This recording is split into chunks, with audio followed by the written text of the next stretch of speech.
आज दिनांक 3 मई 2022, दिन मंगलवार। विषय काल द्रव, क्लास नंबर सेकंड। पूर्व क्लास की समरी इस प्रकार है। कल हमने देखा था जो प्रदेशात्मक समूह आत्मक पिंड है वह अस्थिकाय कहलाता है।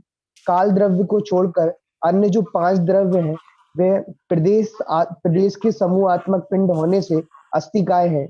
जीवादि 5 द्रव्यों में गुणगत भिन्नता है कि सारों के गुण अलग अलग हैं। जो प्रदेशात्मक समूह होता है वह काल्पनिक नहीं होता, और जो काल्पनिक होता है वो प्रदेशात्मक समूह का पिंड नहीं होता। जैन दर्शन को छोड़कर दुनिया में किसी भी फिलॉसफी में आत्मा को प्रदेश समूहात्मक द्रव्य स्वीकार नहीं किया गया। काल द्रव्य अस्थिकाय नहीं है, फिर भी उसे द्रव्य कहा गया है। वह बर्तना कारक द्रव्य है।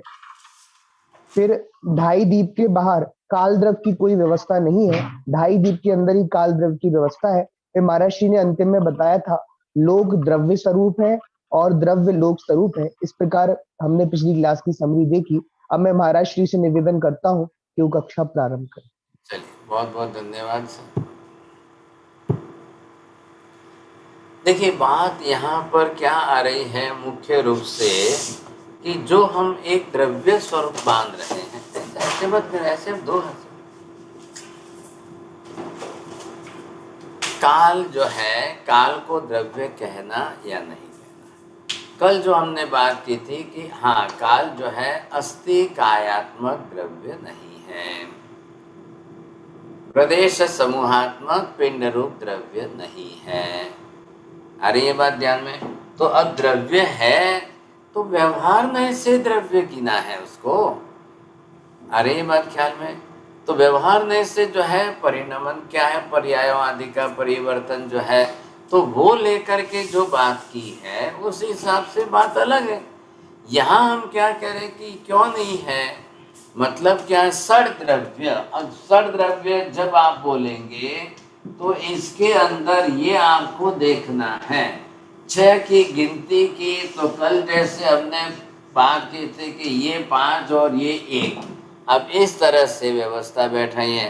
5 कौन से लिए हैं? ये अस्थि कायात्मक द्रव्य लिए।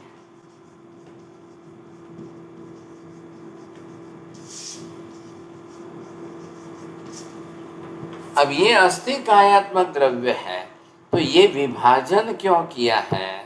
क्योंकि काल अपने आप में ऐसा कोई अस्थि कायात्मक द्रव्य नहीं है।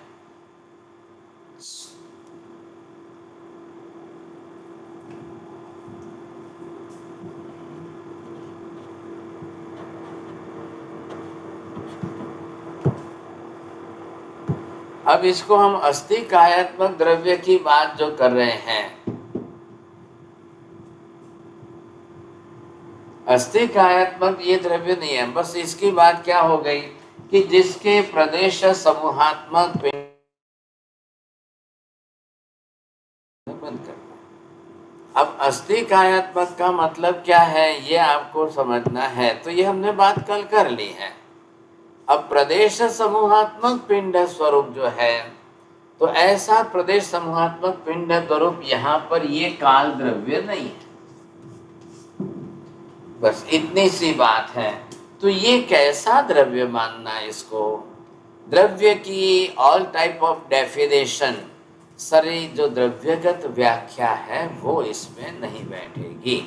तो ये हम जब समझना है तो कैसे करेंगे? तो काल को गिनना कि नहीं गिनना साहब? तो काल क्या है और ये अस्थि कायात्मक द्रव्य क्या है? ये पांचों अस्थि कायात्मक द्रव्य है। अब आप थोड़ा सा ध्यान देना इधर कि हम इन दोनों के बीच में अगर व्यवस्था बैठाते हैं तो मेहता जी ध्यान देना, ये 5 अस्थि कायात्मक द्रव्य है तो काल है कि काल है तो ये पांचों अस्थि कायात्मक द्रव्य है। बोलिए, अब आप बात में समझ में आ रही है? खुद वापस मुझे दिखा, शेयर करो। हाँ, शेयर करो। मैं दिखाऊंगा। क्या हुआ मेहता जी, नहीं आए ध्यान में? अस्थि कायात्मक द्रव्य है तो काल है, काल है तो अस्थि कायात्मक द्रव्य है, ऐसा नहीं है। हाँ, कैसे प्रूव करेंगे आप? क्योंकि काल तो एक समय का मापने के लिए साधन रूप ही है, खाली एक माध्यम रूप है। से ज्यादा कुछ नहीं है। और काल अस्थिकात्मक द्रव्य 14 आलोक में व्याप्य है, जबकि काल सिर्फ 2.5 ऐसा नहीं। तो मतलब क्या हुआ, ये है तो ये है कि ये है तो ये है। पांचों अस्थि कायात्मक द्रव्य है तो काल है, या काल है तो ये है। एक दूसरे के कार्य कारण भाव बनाकर दोनों को बैठा सकते हैं क्या? अमन भाई बोलिए। पांचों अस्थिकायात्मक द्रव्य इसलिए काल है, काल है इसलिए अस्थिकायात्मक द्रव्य नहीं। आप दोनों वाक्य पढ़ रहे हैं कि हाँ ना, कि इसमें कारण बता रहे हो? हाँ महर्षि, ये बता रहा हूँ कि अस्थिकायात्मक द्रव्य है इसलिए काल द्रव्य है। चलिए Kanan ben, how can to prove it?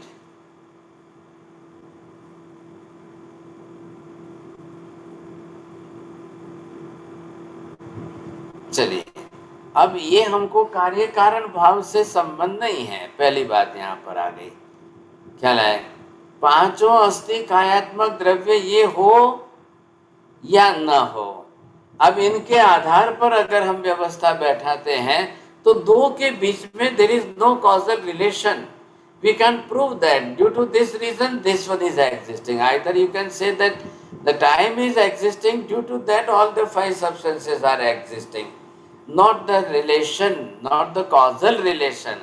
कार्य कारण भाव का कोई संबंध इसमें नहीं है. अब ये बताना, ध्यान से सुनना मेहता जी, पहले आपको ये प्रश्न क्या करना है,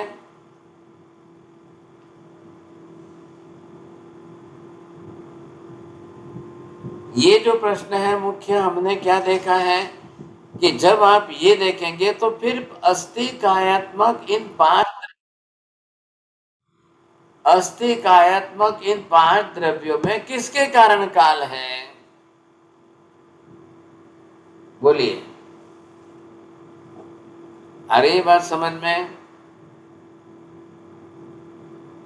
नरेंद्र जी बोलिए, समझ में आ गई बात?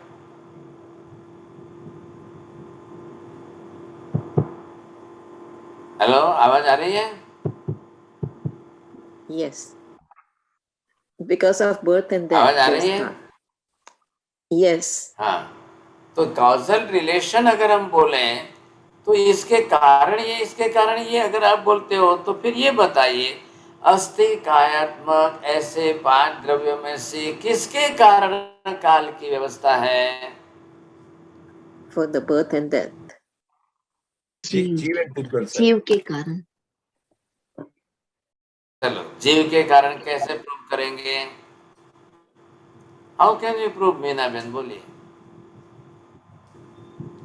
Because of the birth and death of the Jivastika, that it's a measure. No, not nothing, no, no connection with. पर्याय के कारण। इसकी पर्याय पुद्गल की और जीव। ऐसे कुछ भी मत बोलिए आप, या तो सोच समझ के बात बैठाइए, तब बात आएगी। चलो मेहता जी, आपको नहीं बोलना है? पुद्गल की पर्याय है, इसीलिए काल की व्यवस्था रहती है। अगर पुद्गल की जीव की पर्याय ही नहीं होती तो काल की व्यवस्था की कैसे मेजरमेंट की जरूरत ही नहीं पड़ती। आप कार्य कारण भाव बैठाइए। पुद्गल है इसलिए काल है? उत्पद वेद। ऐसा तो नहीं है, क्योंकि पुद्गल तो 14 आलोक में है, जहाँ काल की व्यवस्था नहीं है वहां पे भी है। अब समझ गए आप। पुद्गल, उत्पद व्यय के कारण। पुद्गल है इसलिए काल है, या काल है इसलिए पुद्गल है, या जीव है इसलिए पुद्गल है, या काल है, या काल है इसलिए जीव है? ऐसा कार्य कारण भाव बैठता ही नहीं है। थोड़ा सा लॉजिकल पहले उसको समझने की कोशिश। कॉजल रिलेशन बैठता है कि नहीं बैठता है, कार्य कारण भाव बैठता है कि नहीं बैठता है? हाँ, ये बोलिए आप, काल की आवश्यकता किसको है? पुद्गल को। चलो, अब ये प्रश्न आया, काल की आवश्यकता जीव को ही होगी। हाँ कुंजल बहन, तमें जरा का तो विंडो ओपन करिए, नहीं तो आप बिना पूछे सब में बोलते रहेंगे। ऐसा मत करिए, फॉलो द डिसिप्लिन। अब ये बात हमको समझनी है कि भाई हाँ, काल का उपयोग किसको है, काल किसको जरूरी लग रहा है, किसकी आवश्यकता है काल को, काल की आवश्यकता किसको है? चोरडिया जी बोलिए। महाराज साहब, छह द्रव्य में 5 दृष्टिकाय द्रव्य में जीव भी जो है, जिनके पास ज्ञान दर्शन आदि है, तो इसलिए उधर मत जाइए, उधर उधर मत जाइए, एक ही जीव को sentence जीव को जीव को बोल रहे जीव हैं। को जीव को महाराज, जीव को। बस बस बस 4 बार मत बोलिए। ठीक। पहले हमको ये समझ लेना है। अब इस स्थिति में हमको ये ख्याल आ जाएगा, देखिए अब आकाश को तो काल से कोई संबंध ही नहीं है, धर्मास्ती काय को काल से कोई आवश्यकता ही नहीं है, अधर्मास्ती काय को काल की कोई आवश्यकता ही नहीं है, पुद्गल को काल की क्या आवश्यकता है, उसको क्या लेना देना है। चलो 4 तो निकल गए, अब कौन बचा है? जीव। अब जीव को बिना काल के नहीं चलता है क्या? जीव को बिना काल के चलता है कि नहीं चलता है? जैन साहब, अब सिद्ध आत्मा मोक्ष में अनंत अनंत सिद्ध है, किसी को काल की जरूर है? निगोद में किसी को काल की जरूर है? नरक में किसी को काल की जरूर है? स्वर्ग में, देवलोक में, देवगति में किसी को काल की जरूर है?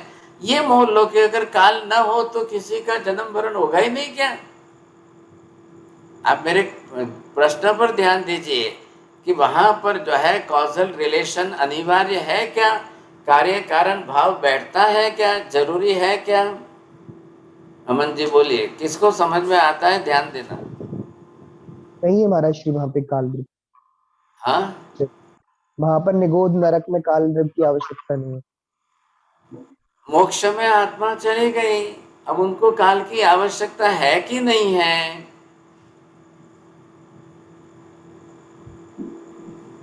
बोलिए मेहता जी, क्या कहना है? नवीन भाई, मोक्ष में काल की जरूरत ही नहीं। जीव तो सिद्धार्थ में तो कालातीत ही हो गए हैं, तभी काल की जरूरत नहीं होती, इसीलिए कालातीत कहते हैं। चलिए माता जी क्या पूछना? महाराज साहब, महाराज महाराज जी, साहब, मैं ऐसा समझता हूँ, काल द्रव्य सिर्फ नया पुराना उसमें जरूरत पड़ती है काल की। एक्सपर्ट है, बस आगे चले जाएंगे, जो पूछा है उधर नहीं बोलेंगे। और तो पुद्गल में नया पुराना होता है, उसके लिए फिर रिपीट। संसारी जीव को काल की जरूरत है। जब बात आई मोक्ष में सिद्ध की, तो वो नहीं बोल करके फिर वहां से अलग जाना था। मैं दिल्ली बोलूंगा तो आप दिल्ली बोलेंगे, ये बात हो गई। महाराज साहब, मैं ऐसा समझता हूँ, आत्म द्रव्य को, संसारी जीव को द्रव्य और गुण में परिवर्तन होता है, पर्याय के कारण परिवर्तन होता है, उसकी वर्तना को जानने के लिए काल की आवश्यकता है। चलिए ठीक है ना। अब रही बात सिद्ध को आवश्यकता है कि नहीं, मेहता जी पहली बात ये करिए, आपने कहा मोक्ष में काल की आवश्यकता ही नहीं, मोक्ष को क्या लेना देना सिद्ध आत्मा को। लेकिन अब आपको ध्यान में आएगा, उस आत्मा का मोक्ष कब से शुरू हुआ, वो आत्मा कब मोक्ष में गई, उसका मोक्ष कब से गिनना। अब इसका जवाब दो। नहीं साहब जी, वो जानने के लिए जरूरत पड़ेगी, मगर वो सिद्धात्मा को जानने की नहीं है, जो गया है उसकी तो बात करो ना। महावीर स्वामी को हमेशा ही मोक्ष में कहना है कि महावीर स्वामी निर्वाण पाकर मोक्ष में गए, तब से उनका मोक्ष कहना। समझ गया साहब जी, समझ गया। अब समझ में आएगी बात। तो हम मोक्ष में जीवों को अनादि अनंत नहीं कह सकते हैं, मोक्ष में भी जीव को सादि अनंत कहेंगे। तो काल की गणना वहां अनिवार्य हो गई है। ये हम मोक्ष में आत्मा के अस्तित्व को बिना काल के प्रूफ नहीं कर पाएंगे। आ गई बात ध्यान में थोड़ी सी? ये लीजिए आप, अब जो स्वरूप जैसा जो है वहां पर मोक्ष के अंदर जीवों का, ये अब रही बात संसार की। अब संसार में आप ये बोलेंगे कि निगोद में जीव का अस्तित्व बिना काल के है कि काल के सहित है? कानन बहन बोलिए, कैसे बोलेंगे? सर, निगोद में जीव का अस्तित्व आई थिंक काल के साथ होता है। कैसे? Because like how you said, जैसे मोक्ष में कब वो जीव वहां गया, वैसे निगोद में भी रहेगा, कब वो जीव निगोद में गया। तो अनादि ये मैं अनंत। गलती हाँ, तो आप निगोद की पर्याय को अनादि अनंत बोलेंगे क्या? नहीं, निगोद की पर्याय को अनादि शांत बोलेंगे हम। निगोद में कब गया या नहीं, निगोद में से कब निकला, ये बोलना है आपको। ख्याल है कि नहीं? मोक्ष में कब गया बोलेंगे, निगोद में से कब निकला बोलेंगे आप। ख्याल है? क्योंकि निगोद का एक जीव की दृष्टि से निगोद अनादि अनंत नहीं है, अनादि शांत है। और समस्त जीवों की दृष्टि से निगोद का अस्तित्व अनादि अनंत है। क्या समझ में आया? फर्क समझ में आया? बोलिए साहब, जैन साहब, क्या फर्क समझ में आया? नहीं तो फिर कुछ का कुछ बोलेंगे। नहीं,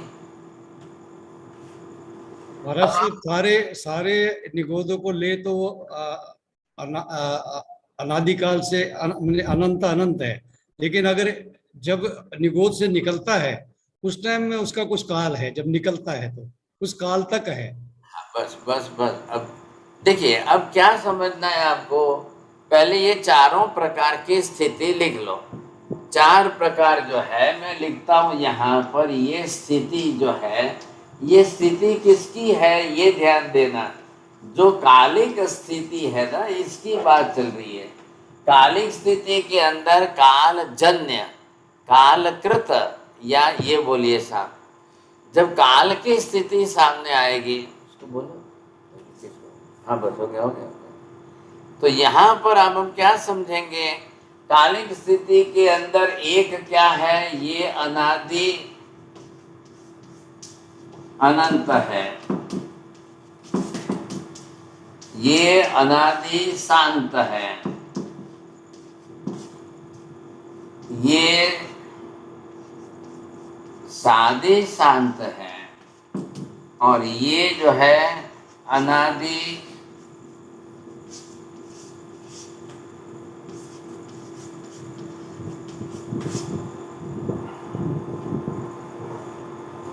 हाँ जी। अब ख्याल आ रहा है आपको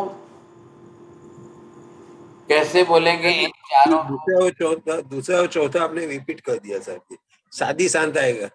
अच्छा अच्छा, हाँ।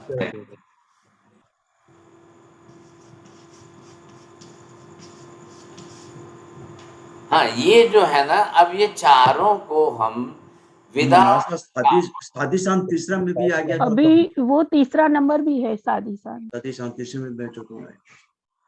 साधी अनंत आएगा ना। हाँ, बराबर।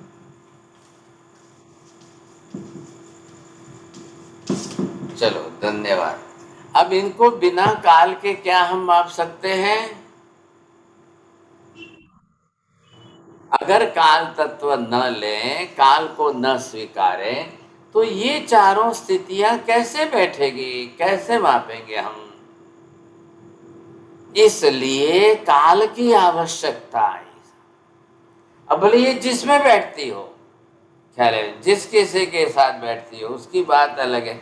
ये भी बैठेगा, ये भी बैठेगा, चारों बैठने वाली है, निरर्थक तो एक भी नहीं है। लेकिन बिना काल के हम आकाश से ये नहीं कह सकते हैं, आत्मा से ये नहीं कह सकते हैं, पुद्गल से ये नहीं कह सकते हैं, ये है सही। और बिना इनके भी किसमें बैठ सकती है? अब जिसको समझ में आए वही बोलना भाई साहब। पहले आप हाथ ऊपर कर लो कि जिनको समझ में आए वो बोलो। बिना काल के भी इसमें से कौन सी स्थिति किसके साथ बैठ सकती है? सर जी एक भी नहीं बैठेगी बिना। पहले आप लोग गिन लो, फिर दूसरे जवाब देते हैं। देखो, आपसे भी एक्सपर्ट है दूसरे। किसको बोलना है? बोलो नवीन भाई, बोलो। जिसको आता है हाथ ऊपर कर लो, वही बोलो फिर। अनादि अनंत आकाश धर्मास्तिकाय और अधर्मास्तिकाय की होगी। अनादि शांत वो होगी जीव द्रव्य की हो सकती। सेंटेंस बिना काल के, अगर काल की कोई आवश्यकता नहीं, काल का कोई यूज न करे, फिर भी इसमें से कौन सी स्थिति कैसे बैठ सकती है किसी के लिए? अनादि अनंत आकाश के और धर्मास्तिका अधर्मास्तिका के बाद अनादि शांत। बस वो अभी आगे बढ़ जाओ, नहीं तो आपका प्राइस चला जाएगा। ओके, आपका थैंक यू। प्राइस आपके दरवाजे तक आ गया, फिर चला जाएगा।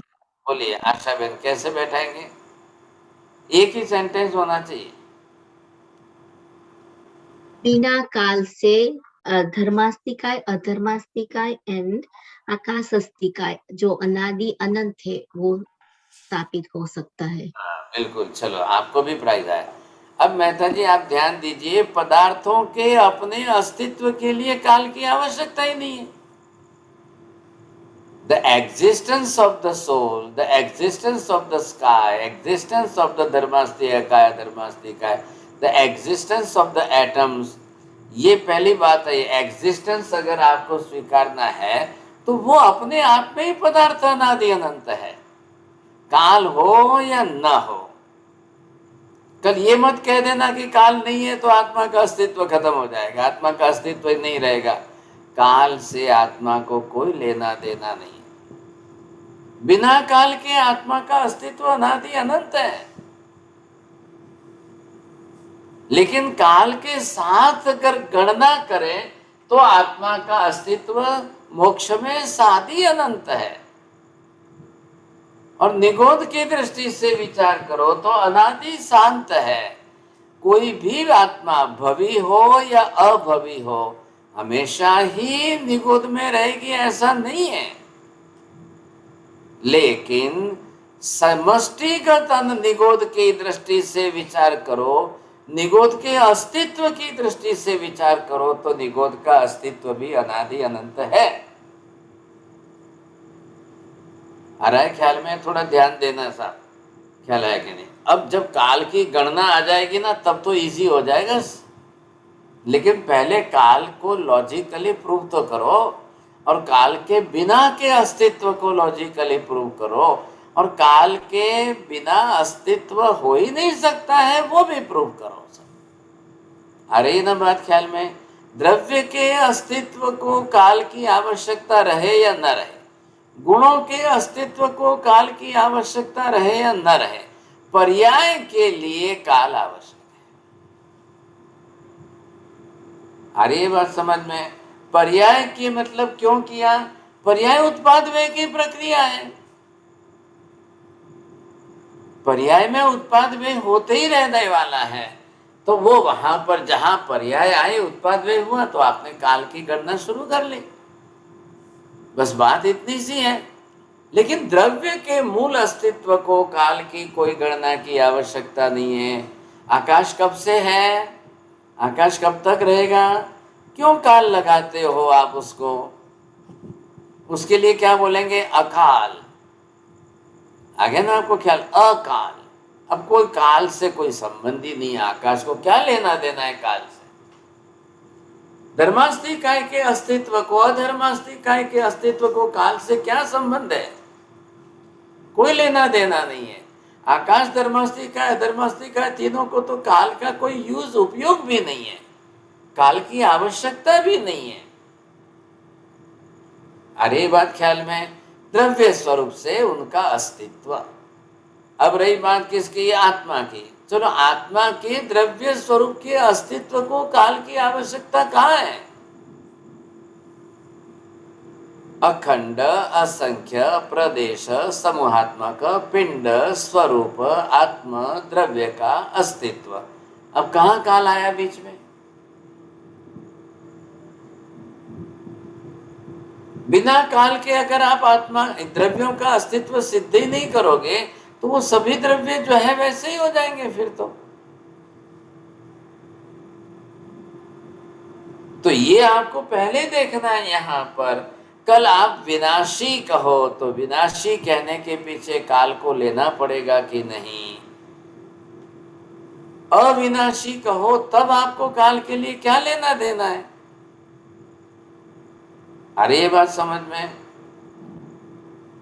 जो अनादि अनंत अस्तित्व बना हुआ है द्रव्य से, गुणों से, अब आकाश है और आकाश का अवगाहना प्रदायक गुण है, तो उसको कहाँ लागू हो रहा है?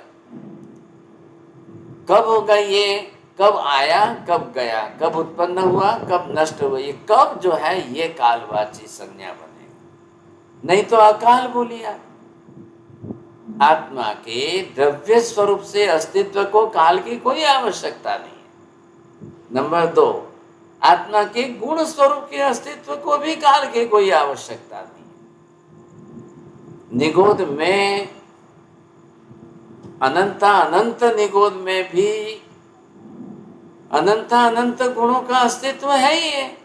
आत्मा के प्रत्येक गुण का अस्तित्व निगोद में है, तो आत्मा के प्रत्येक गुण का अस्तित्व निगोद में है, तब भी प्रमाण कितना है? तो अनंत ही है।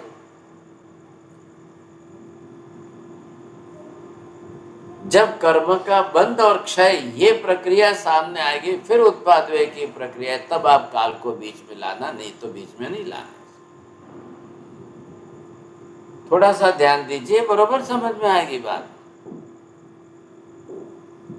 कहाँ काल अनिवार्य है, कहाँ काल जरूरी है, कहाँ काल आवश्यकता नहीं है। स्वर्ग में और नरक में उन लोगों को वहां पर काल की वहां व्यवस्था नहीं है, लेकिन उनको काल की आवश्यकता रहती है, इच्छा होती है। अरे अरे अभी मेरे और कितने बरस बाकी है, अरे मेरे और कितने बरस बाकी है। जब यहाँ पर कोई जेल में होता है तो वो रोज दिन गिनता है। अगर उसकी सजा है ना, सुइए के 10 बरस की है, अब उसको 7 बरस हो गए, तो वो रोज गिनेगा, गिनती करेगा, 7 बरोबर दिन गिनता है रोज। अभी कितने दिन बाकी है, कितने दिन बीत गए, कितने दिन बाकी है, कितने दिन बीत गए, क्योंकि उसका पनिशमेंट सजाई कालिक है, सजाई 10 बरस की है। तो 10 बरस के अंदर कितने बीते और कितने बाकी है, उसको रोज इच्छा होगी जानने की। वैसे ही जीव जब आयुष्य कर्म के जेल में बंधा हुआ है, आयुष्य कर्म से बंधा हुआ है, तो उसको जो है हमेशा ही इच्छा होगी। साहब बोलिए चोरडिया जी, जीव आयुष्य कर्म से बंधा हुआ है कि जीव कर्म से बंधा हुआ है, कि जीव पुद्गल से बंधा हुआ है, या जीव शरीर से बंधा हुआ है? 4 प्रश्न है। जीव महाराज पुद्गल से बंधा हुआ है। चलिए एनके जैन साहब बोलिए। चलो नहीं, संसारी जीव पुद्गल से बंधा हुआ। हाँ जी, नीपा बहन गांधी बोलिए।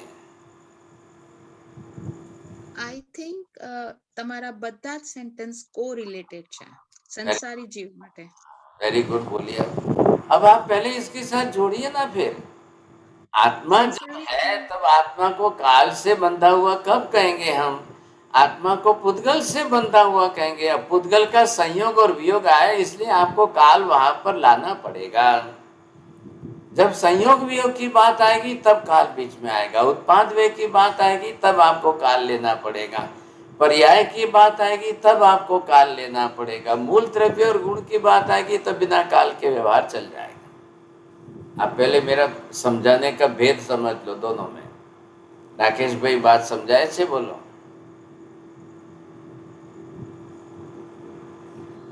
हाँ महाराज साहब, आत्मा को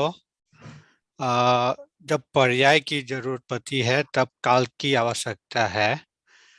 जब संयोग वियोग, पुद्गल के संयोग वियोग की जरूरत है तब काल की आवश्यकता है। काल कब आपके निमित्त बनेगा, काल की आवश्यकता कब बनेगी, ये बात हमारा विषय था। अब काल के बिना भी जो अस्तित्व है वो उसको अकाल कहिए। आत्मा कैसा द्रव्य है? अकाल द्रव्य। द्रव्य स्वरूप से आत्मा अकाल है, गुण स्वरूप से आत्मा अकाल है, पर्याय स्वरूप से आत्मा सकाल है, काल सहित है। वहां की बात जब आए तब दोनों तरफ से आप बात बैठाइए, आपको बरोबर ख्याल आएगा। अब ये क्या है? ये स्थितियां हैं। ये स्थिति किसके कारण है? काल के कारण है, तो कालिक स्थिति है। लेकिन अगर ये स्थिति न भी रहे तो भी आत्मा का अस्तित्व तो बना हुआ है। आकाश धर्मास्तिक है, अधर्मास्तिक है, आकाश अस्तित्व बना हुआ है। वो जो अस्तित्व उनका जिस स्वरूप से जैसा है उसमें कोई फर्क नहीं पड़ रहा है। आत्मा का अस्तित्व जब आप बोलोगे तो अनादि अनंत है। अगर ये नहीं बैठेगा अनादि अनंत अस्तित्व, तो आत्मा का ध्रुव स्वरूप ही नहीं रहेगा। आकाश का धर्मास्तिका अधर्मास्तिकाय का ध्रुव स्वरूप ही नहीं रहेगा। ये महावीर का कहना है कि अस्तिकायात्मक पांचों द्रव्य ध्रुव स्वरूप से अनादि अनंत होते हुए भी अब उनके पर्यायों का परिवर्तन सकाल काल सहित है। पर्याय का उत्पाद व्यय होता है, तो पर्याय के अंदर वही द्रव्य है, तो कालिक व्यवहार उसी के साथ करेंगे साहब। ये बात आ गई। अब इसके अंदर ये आपको चारों प्रकार की स्थिति जब आपने देख ली, तो ये काल की व्यवस्था चौधराज लोक में किस तरह से कैसी है, कहाँ काल का उद्भव है, कहाँ काल की व्यवस्था है, किसके कारण काल की व्यवस्था रहती है। काल द्रव्य नहीं है, इसलिए उसको अनादि अनंत बोलने की जरूरत है। लेकिन काल का व्यवहार अनादि अनंत है। अरे ये बात समझ में थोड़ा सा फर्क है, क्योंकि ऐसा अस्तिकायात्मक द्रव्य तो है नहीं, लेकिन व्यवस्था अब गणना करना है, तो ये बात आ गई। गणना के अंदर गति होनी आवश्यक है। नियत गति, नियमित गति, नित्य गति, 3 शब्द है। बोलिए मनीषा बेन। जी महाराज, नियत गति, नित्य गति, नियमित गति। अरे वाह, बहुत अच्छा है, आप तो एक्सपर्ट आ गए, प्राइज मिल रहा है आपको। ये तीनों शब्द बरोबर है। अब तीनों को अर्थ में कैसे बैठाएंगे? बोलिए साहब। विपिन भाई बोलो भाव से कि नहीं? हंसा बहन बोलो कैसे घटाएंगे? नहीं तो हाथ से ना कर दो, जिसको नहीं बोलना है ना वो हाथ से ना कर दो, ताकि वापस म्यूट अनम्यूट करना और फिर बाद में ना बोलो तो टाइम जाएगा। क्या प्रश्न ख्याल आया? बोलिए कानन बेन, प्रश्न शू छे? सर आपने बताया कि नियत गति, नित्य गति और नियमित, ये काल की व्यवहार में कैसे बैठेगी? हाँ जी बरोबर, ये 3 शब्द बरोबर पकड़ के रखना। अब ये तीनों शब्द के आधार पर आपको ये बोलना है कि ये तीनों आधार पर गति कैसे बैठेगी। हाँ, अब ये है देखिए चौदराज लोक। हाँ, तो अब इसके हिसाब से आप पहले ये देखेंगे, ये चौदराज लोक का मैप है। अब आप इसमें बताएंगे कि कहाँ पर नियत गति, नित्य गति, नियमित गति।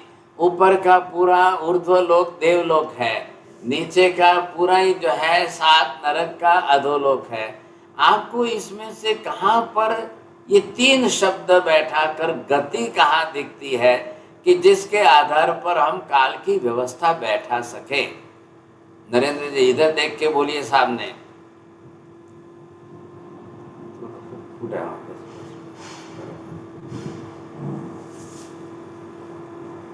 क्या दिख रहा है आपको यहाँ पर?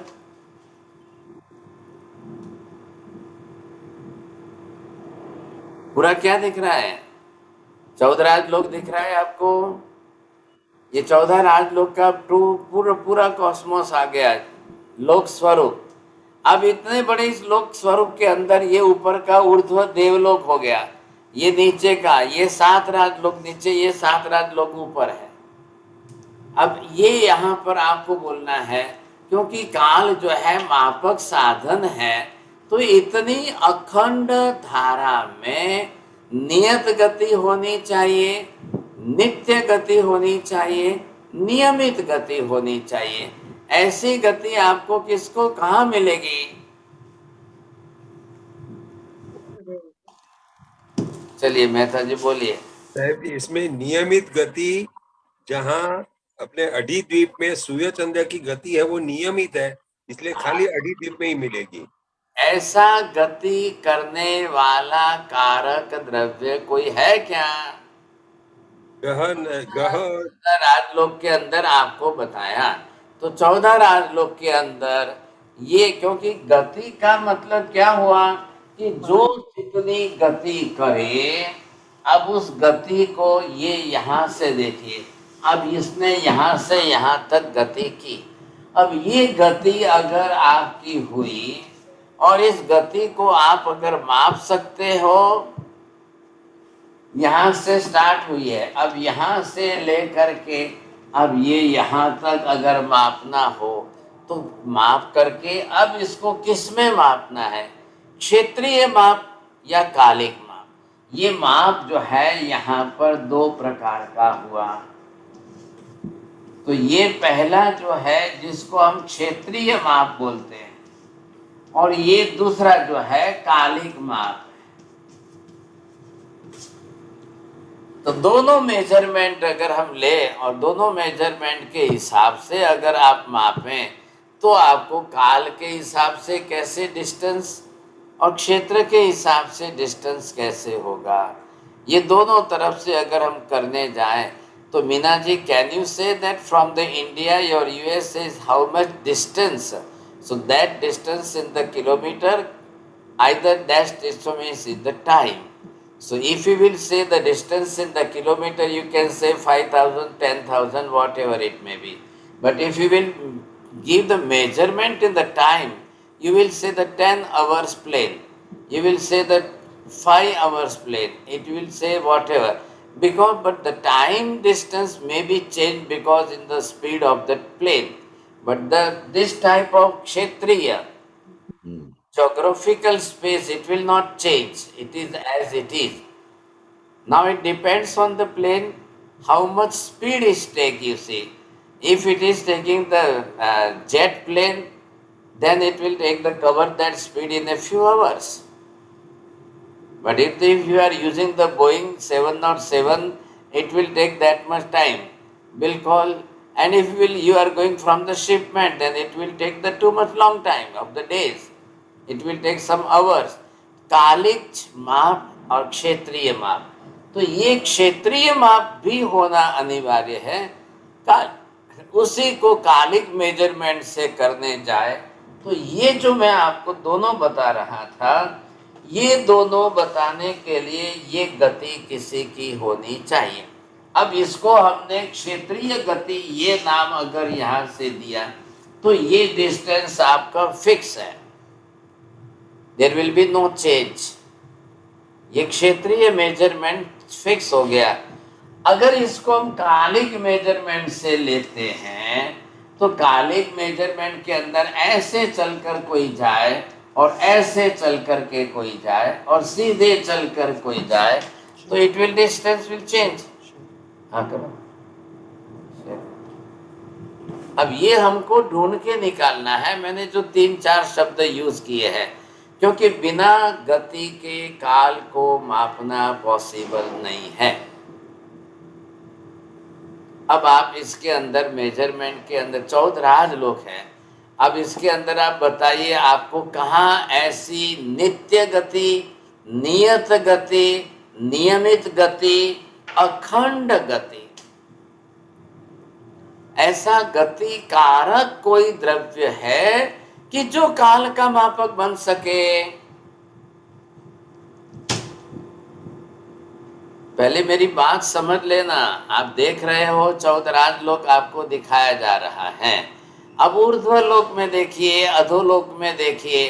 पूरा ऊर्ध्व लोक आप देखेंगे तो 7 रज्जु प्रमाण है, 7 राजलोक। इतना बड़ा देवलोक है, देखिए 7 राजलोक। इसके अंदर आपको किसी की भी नियत गति, नित्य गति कुछ है क्या ऐसा?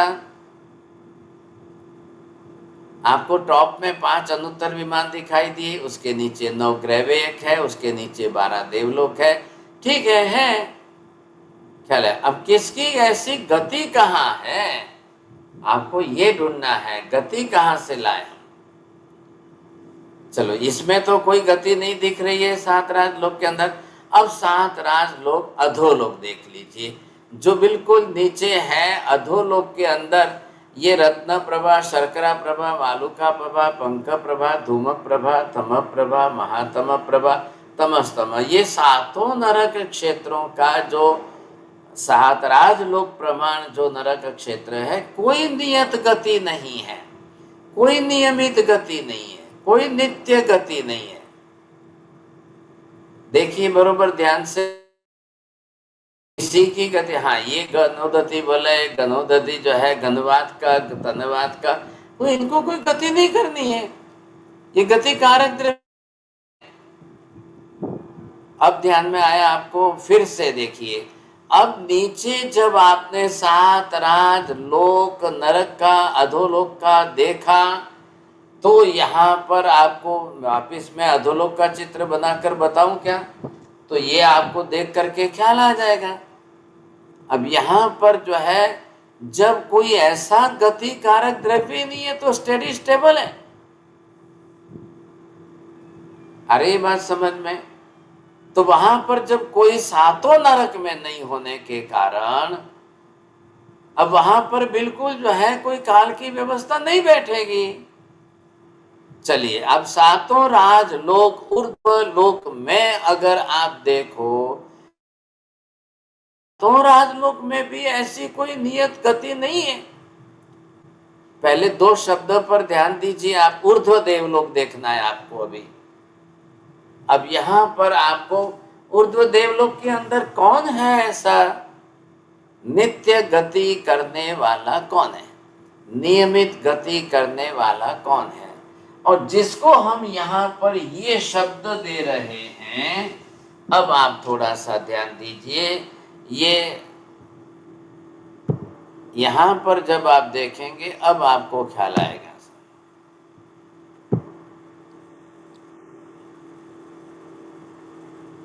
चलो मैं लिखता हूं, आपको दिखाई देगा।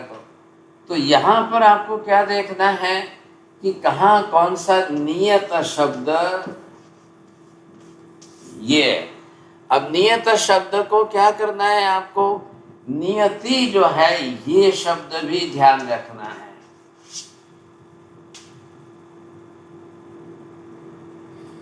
देखिए ध्यान, नियत मतलब क्या और नियति मतलब क्या? बोलिए मेहता जी, क्या ख्याल आएगा? नियत यानी जो परमानेंट है, और नियति यानी जो भविष्य है। नियत यानी हमेशा के लिए। हाँ, जो नियति से जन्य हो वो नियत बोलिए आप। क्या बोलना है? नियति। नियति जो है वो आ गई डेस्टिनी। क्या है? जिसकी जो डेस्टिनी है वो आप बदल नहीं सकते हो, और इसमें कर्म कारणीभूत नहीं है। कर्म के कारण नियति है ऐसा भी मत बोलना। आ रहा है ख्याल में आपको? तो नियति क्या चीज है? ऐसी ही भवितव्यता है। भवितव्यता मतलब क्या? होना। क्या है? ऐसा होनापन जो है, ऐसा होनापन जो है, अब न तो उसके पीछे कोई कारणीभूत है, न कोई करता है कि किसके करने से हो रही है, वो भी बात नहीं है, फिर भी गति हो रही है। नियत शब्द मैंने लिखा है, तो नियत आप आगे शब्द जोड़िए गति, नियति भी आगे शब्द जोड़िए गति, अखंड ये भी शब्द आगे जोड़कर लिखिए गति। और शब्द कौन से दिए थे मैंने? अब आपको ख्याल आएगा। नियमित अब आपको बोलना है, ये आ गई नियमित गति। अब आपको क्या बोलना है? आगे शब्द जो दिया है नित्य गति।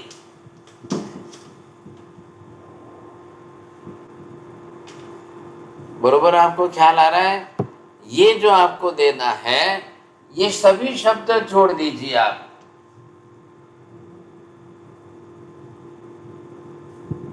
अब ये शब्द आपको बरोबर बैठ रहे हैं, इनका अर्थ पहले बैठा दो, अब आपको ख्याल आ जाएगा।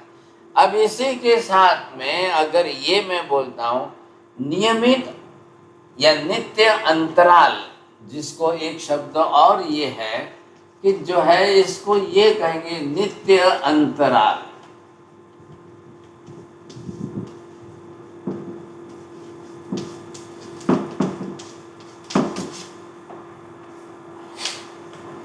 हाँ जी, पहले इन शब्दों के अर्थ आप बरोबर कर सकते हैं, बोलो कौन करेगा? घड़ी बहुत फास्ट चल रही है, टाइम हो रहा है। जिनको आता हो ना हाथ ऊपर कर लो जल्दी। चलिए बोलिए, कानन बेन बोलो। Sir I can try. नित्य मतलब जो परमानेंट है, नियमित मतलब जो कांस्टेंट है, अखंड मतलब जिसका जो कभी खंडित नहीं होता, नित्य अंतराल वाली आई कैन नॉट डिस्क्राइब, और नियति जैसे आपने बताया डेस्टिनी से जो जनता है उसे नियत कहते हैं। ये एक्सपर्ट आप टीचर हैं क्या कि आपने वर्ड मीनिंग किया है? ओनली द वर्ड मीनिंग समझेंगे। चलो और किसको बोलना है? अब ये शब्द आप होमवर्क करके लाओगे। मेहता जी आपको भी होमवर्क करना पड़ेगा, क्योंकि आपको भी लोगस का पनिशमेंट आता है, फिर बात गाड़ी आगे चल जाती है, क्योंकि इसके बिना काल सिद्ध नहीं होगा। आप बोलो क्या चाहते हो, मैं काल का कैलकुलेशन फटाफट करता जाऊं? नहीं, काल को द्रव्य नहीं गिना फिर भी काल की व्यवस्था है, ये बात हम समझ रहे हैं ना। तो इसलिए पहले मैं काल को तत्व के रूप में पहले बात तो कर लूं। कैसे काल का उद्भव हुआ, काल की गणना आई। अभी मैंने आपको 14 राजलोक का मैप दिखा दिया। 7 राजलोक में, अधोलोक में भी नहीं है, 7 ऊर्ध्वलोक में भी नहीं है। 14 पूरे हो गए, 7 नीचे के, 7 ऊपर के, 7 अधोलोक के, 7 ऊर्ध्वलोक के, 14 पूरे हो गए। तो कहाँ काल की व्यवस्था है? ये अगर सभी शब्द नहीं बैठते हैं तो नरक में काल की व्यवस्था नहीं है, देवलोक में काल की व्यवस्था नहीं है, तो कहाँ है, क्यों है? और बिना गति के काल होगा नहीं, बिना गति के काल की गणना नहीं बैठेगी। आ रही है बात समझ में? मैं यहाँ अधूरा छोड़ता हूँ क्योंकि घड़ी बहुत फास्ट जाती है। प्लीज आप सभी सोच विचार करके बहुत अच्छी तरह से होमवर्क करेंगे। आप नहीं करोगे तो मुझे क्या तकलीफ हो रही है, मुझे बार बार पूछना पड़ रहा है। समझ में आ रहा है? आ रहा है समझ में? आ रहा है कि नहीं आ रहा है? मुझे बार बार, और मैं आपके मुंह से बुलाने का मेरा प्रयोजन ही है कि मुझे कुछ समझ में आए कि आपको समझ में आ रहा है। नहीं तो फिर ऐसे ही गाड़ी चलती रहेगी तो कोई फायदा नहीं होगा। बोलिए साहब। चलो एन के जैन साहब, क्या प्रश्न है?